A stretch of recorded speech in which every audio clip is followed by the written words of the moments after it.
आखिर क्यों कहा शेख हसीना ने कि अल्लाह ने मुझे किसी न किसी मकसद से बचाया है और वो मकसद है कि मैं अपराधियों को कटघरे में लाऊंगी और मैं ज़रूर वापस लौटूंगी और वो दिन ज़रूर आएगा जब आवामी लीग के नेताओं को निशाना बनाने वालों को इंसाफ के कटघरे में लाया जाएगा। वहीं बांग्लादेश की यूनिस सरकार का भारत विरोधी एजेंडा सामने आ गया, जिसमें बांग्लादेश की अंतरिम सरकार के मुख्य सलाहकार मोहम्मद यूनिस का भारत विरोधी रवैया जारी हुआ। बहुत कुछ है आज की जियो पॉलिटिक्स में, आइए जानते हैं क्या है पूरा मामला। खबर सामने आ रही है कि आवामी लीग की अध्यक्ष हसीना ने यह बात उस वक्त कही जब सोशल मीडिया पर अपने पार्टी नेताओं के परिवार वालों से बात कर रही थी।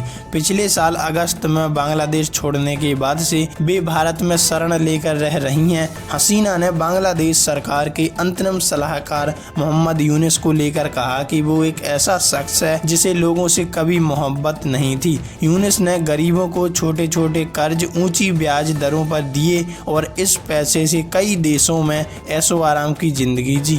हसीना ने कहा कि उस वक्त हम यूनिस की चालाकी नहीं समझ पाए, इसलिए उसकी मदद करते रहे, लेकिन इससे लोगों को कोई फायदा नहीं हुआ, सिर्फ वह अमीर होता गया। बाद में उसमें सत्ता की भूख पैदा हो गई जो आज बांग्लादेश को चला रही है। हसीना ने कहा कि बांग्लादेश अब आतंकी देश बन गया। शेख हसीना ने कहा कि पहले बांग्लादेश को विकास के मॉडल के तौर पर देखा जाता था और काफ़ी देश उसके साथ अच्छे रिश्ते संबंध बनाते थे, लेकिन अब ये आतंकी देश बन गया है। हमारे नेता और कार्यकर्ताओं को जिस तरीके से मारा जा रहा है उसे बताया भी नहीं जा सकता। आवामी लीग, पुलिस, वकील, पत्रकार, कलाकार सभी को मारा जा रहा है।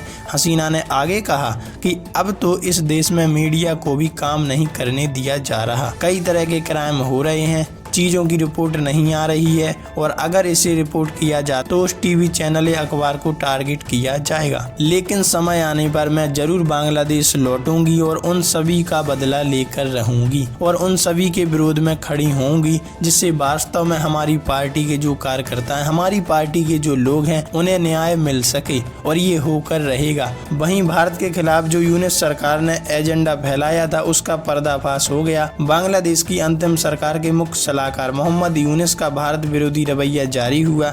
बिमस्टेक समिट में पीएम मोदी से मुलाकात के बाद भी यूनिस सरकार ने चाइना और पाकिस्तान को रणनीतिक जगहों पर अहम प्रोजेक्ट सौंप दिए।